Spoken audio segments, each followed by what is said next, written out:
Bismillahirrahmanirrahim. Assalamualaikum warahmatullahi wabarakatuh dan salam sejahtera untuk kita semua. Semoga kita selalu diberikan kesehatan dan selalu berada dalam lindungan Tuhan Yang Maha Esa. Oke, video pembelajaran kali ini untuk mata kuliah Sistem Kendaraan Listrik, kita terlebih dahulu akan membahas mengenai sejarah kendaraan listrik. Oke, tujuan pertemuan kedua ini adalah sebagai berikut. Yang pertama, mahasiswa dapat menyebutkan perkembangan secara umum kendaraan listrik yang ada di dunia. Yang kedua, menjelaskan kelebihan dan kekurangan dari kendaraan listrik.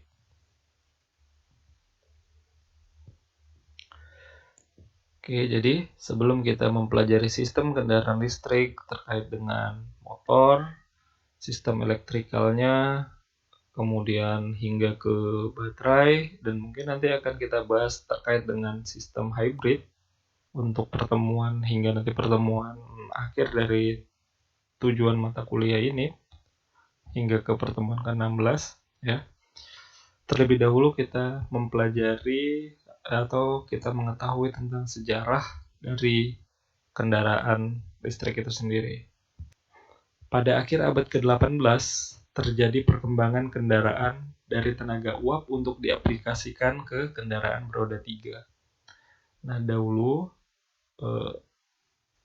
sebelumnya manusia itu menggunakan kuda, ya, menggunakan kuda untuk transportnya. Kemudian beralih ke menggunakan tenaga uap untuk kereta yang terkenal. Kemudian akhirnya bergeser, mereka tenaga uap itu digunakan di sebuah kendaraan beroda 3 seperti kalian lihat di tampilan layar kalian. Nah, namun di saat yang bersamaan sudah banyak ilmuwan dan inovator dari berbagai negara di Eropa dan di Amerika yang fokus dengan konsep kendaraan bertenaga baterai dan menciptakan beberapa mobil listrik dalam skala yang kecil. Nah, ini salah satu contohnya. Ya, ini salah satu contoh kendaraan listrik pertama. Jadi kendaraan listrik itu bukan baru-baru saja, tapi sudah lama. Nah, perkembangan teknologi pembakaran dalam yang semakin maju, serta dengan kemampuan mobil bensin yang dapat menempuh jarak yang lebih jauh, pengisian bensin yang lebih cepat, dan infrastruktur pengisian semakin bertambah, ditambah dengan sistem produksi massal yang diterapkan oleh salah satu pabrikan yang ternama, itu membuat harga mobil bensin turun drastis sampai setengah harga mobil listrik. Jadi saat itu orang banyak melirik yang awalnya dari listrik, mau kendaraan listrik berubah menjadi kendaraan bensin. Karena saat itu kendaraan bensin ternyata lebih efektif digunakan dan harganya lebih murah. Mobil listrik pun menjadi semakin tidak populer dan secara total menghilang dari pasaran, terutama di pasaran Amerika Serikat pada tahun 1930-an. Namun, krisis energi sempat terjadi antara tahun 1970 sampai 1980-an yang menimbulkan kembalinya minat masyarakat akan mobil listrik.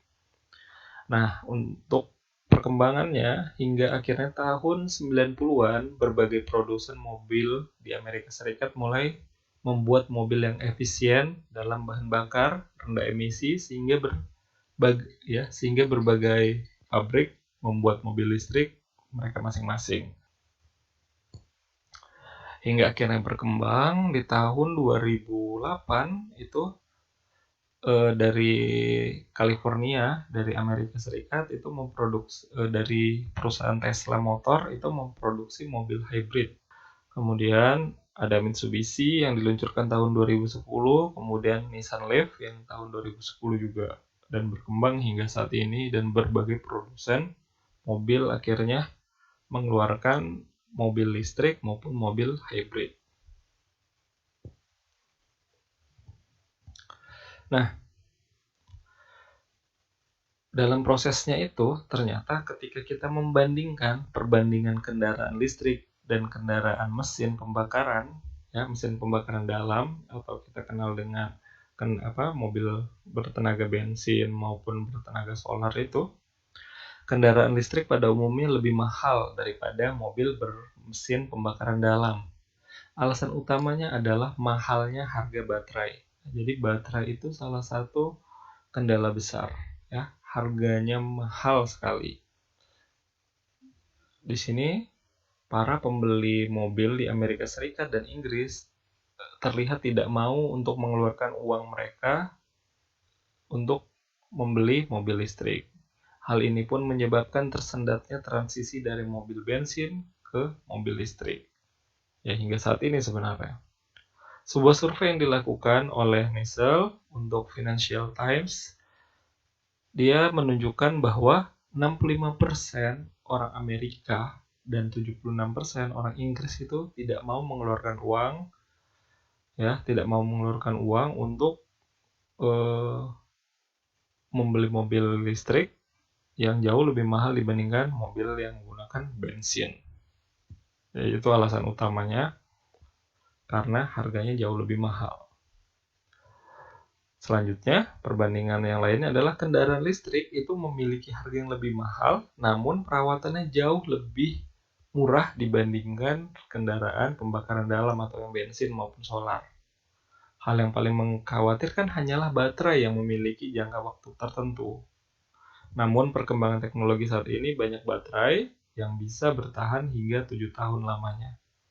Nah, itu perkembangan teknologi baterai. Oke, kita cermati tentang kendaraan listrik memiliki harga yang lebih mahal. Ya, terkait dengan sistem elektrik, kemudian harga baterainya yang mahal.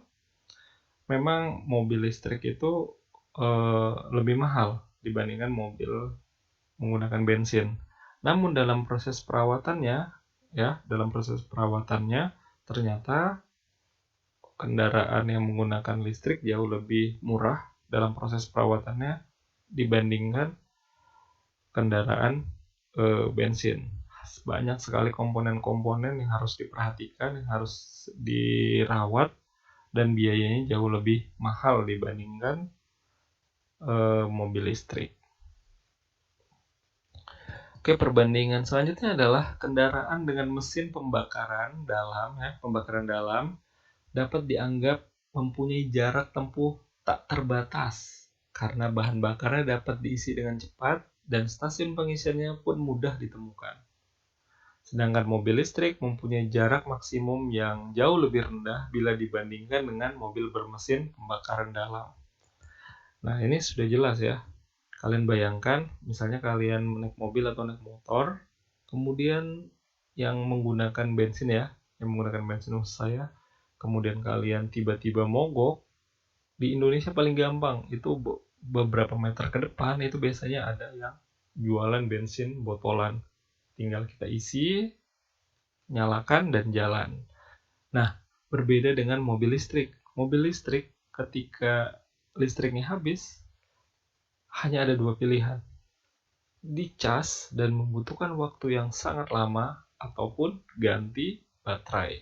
Nah, jadi ini salah satu yang kurang efisien dari mobil listrik.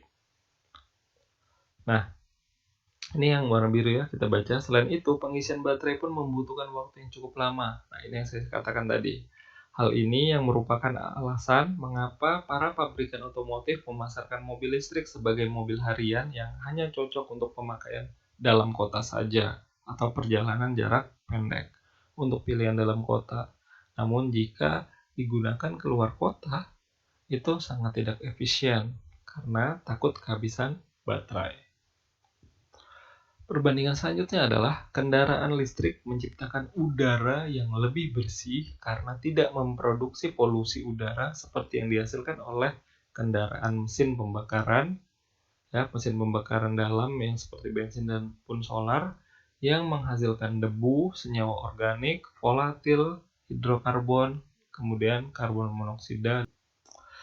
Nah, dalam perkembangannya kalau kita lihat ternyata ini diambil datanya tahun 2018. Ini posisi berbagai negara. Di sini ada 8 besar negara yang menggunakan kendaraan listrik, khususnya mobil listrik. Ternyata yang paling tinggi adalah Tiongkok, Kalau dilihat datanya ini ya, satuan adalah juta unit. Jadi sekitar ini hampir 2,5 juta unit ya, 2,5 juta mobil. Kemudian di bawahnya ada Amerika, sekitar mungkin 1,2 ini ya, sekitar 1,2 juta unit. Kemudian di bawahnya ada negara dari Eropa, yaitu Norwegia ya, sekitar ini lebih dari 0,25 ya, lebih dari 0,25 juta unit. Kemudian diikutin Jepang yang datanya hampir sama, diikutin Inggris, Prancis, Jerman, kemudian Belanda. Nah, Pak, saya lihat tadi Bapak menyebutkan bahwa Amerika Serikat salah satu yang enggan masyarakatnya untuk berganti dari mobil bensin ke mobil listrik. Tapi di situ buktinya banyak sekali, Pak. Nah, jangan lihat data seperti itu. Ini perbandingan populasi ya. Kalian bayangkan jumlah Tiongkok dan jumlah Amerika Serikat itu sangat besar jumlahnya ya. Jadi eh, masuk ke dalam negara-negara yang memiliki populasi yang besar di negaranya, yaitu Tiongkok dan Amerika Serikat. Dari jumlah mereka yang banyak menggunakan kendaraan listrik ini sekitar 1,2 hingga ke 2, hampir 2, nih 2,2 ya, 2,2 ini ternyata sebanyak-banyaknya mereka yang menggunakan kendaraan listrik, ternyata jauh lebih banyak orang yang lebih memilih tetap menggunakan bensin dengan berbagai perbandingan yang sudah kita sebutkan tadi. Nah, jadi walaupun terus berkembang, namun kondisinya dengan berbagai keuntungan dari kendaraan menggunakan bensin maupun solar, ternyata masih banyak yang menggunakan tenaga bensin ataupun solar tersebut dibandingkan listrik. Oke, sekarang bagaimana dengan di Indonesia? Mobil listrik produksi asli Indonesia pada umumnya masih bersifat prototipe dan tahap penelitian serta pengembangan. Ini posisi gambar di atas ini adalah Dahlan Iskan dengan mobil listriknya yang saat itu dikembangkan oleh seorang engineering muda, Ricky Elson yang kalau kalian klik di Google itu pasti terkenal dengan mobil Celonya ya, mobil Celo. Kemudian di bawah ini yang saya di depan dari saya menceritakan ini adalah model dari mobil produksi ITS ya, yang berbentuk seperti Batman ini, bentuk sport. Kemudian ada bus elektrik. Ini sebenarnya sudah mulai banyak diproduksi kayak gitu. Namun kelemahan yang ada di produksi Indonesia adalah banyak komponen-komponen yang harus diimpor dari luar. Komponen-komponen yang harus diimpor dari luar. Mulai dari motornya, di dalamnya sifatnya ada magnet, kemudian dan lain sebagainya. Kemudian ada beberapa sistem kendali yang harus dipesan dari luar. Nah, namun saat ini ada kendaraan bermotor yang sedang digalakan oleh pemerintah, yaitu Gesits. Ini sepeda motor produksi negara Indonesia yang telah dipasarkan seluruh Indonesia. Nah, ini bahkan di Tarakan itu saya pernah melihat baliho besarnya diletakkan di GTM. Kalau kalian pernah perhatikan, di situ presiden yang menjadi model untuk mengendarai sepeda motor gesit itu. Nah, saat ini untuk mobil listrik tadi ya kan kebanyakan prototipe. Akhirnya yang masuk ke Indonesia itu yang beredar adalah hasil dari impor dari negara-negara lain. Contohnya Jepang, Jerman, bahkan Amerika. Jepang ya banyak sekali menghasilkan mobil-mobil yang kita kenal saat ini, kemudian Jerman apalagi, dan ditambah yang paling terkenal adalah Tesla yang dengan teknologi hybridnya. Bagi kalian yang belum pernah dengar hybrid itu adalah gabungan bahan bakar. Misalnya ini adalah bensin dengan listrik. Nah, listriknya didapat dari mana? Nah, itu berbagai macam. Teknologi Tesla ini macam-macam, mulai dari eh, apa putaran dan panas dari mesin yang dihasilkan kemudian diubah menjadi listrik dan lain-lain. Nanti kita akan bahas ketika pertemuan tentang mobil hybrid. Nah, terkait dengan kendaraan-kendaraan listrik yang ada di Indonesia, bagaimana proses ngecasnya bila habis? Nah, PLN selaku penyedia listrik negara akan melakukan penambahan stasiun penyedia listrik. Ini saya ambil beritanya, eh, yang dimulai 27 Oktober 2019. Nah, jadi pelan-pelan diperbanyak di tahun 2019 dengan sistem normal charging, fast charging, kemudian super fast charging. Saat ini PLN memiliki kurang lebih 7.000 SPLU, stasiun penyedia listrik umum, yang tersebar di Indonesia, di mana 1.900-nya berada di Jakarta dan sisanya ada di kota-kota besar seperti Bandung, Bali, Surabaya, dan Makassar. Nah, itu terkait dengan perkembangan sejarah dari kendaraan listrik mulai dari awal ya, yang memang dari awal bersaing dengan sistem pembakaran dalam menggunakan bensin maupun solar, hingga saat ini saat terjadinya bagaimana kita mau mengurangi ketergantungan penggunaan bensin maupun solar yang tentu saja suatu hari akan habis. Maka dari itu, kalian sebagai engineering ini harus ada pikiran ke arah sana.